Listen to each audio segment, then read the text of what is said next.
नहीं, बहुत ज़्यादा जानकार नहीं, मैं भी रोज़ सीख रहा हूँ, लेकिन मेरे को ऐसा लगता है कि जितने दिन के अनुभव के आधार पे माओवाद के इतिहास को देखा जाए अगर, तो ये समझ में आता है कि हर कोई बोल रहा है माओवाद समाप्त हो जाएगा। मैं बोल रहा हूँ माओवादी समाप्त हो रहे हैं। और माओवाद तो एक विचारधारा है, और विचारधारा तो कभी ख़त्म नहीं होती, वो ट्रांसफ़र हो जाती है एक से दूसरे में, दूसरे से तीसरे में।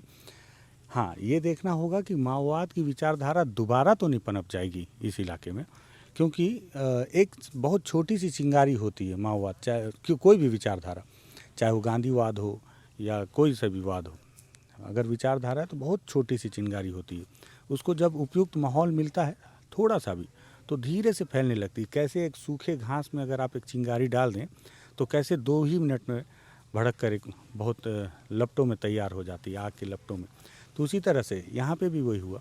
तो सरकार को अब ये देखना होगा, बहुत क्रूशियल समय, मैं बार बार बोल रहा हूँ इस बात को, कि माओवाद खत्म हो गया।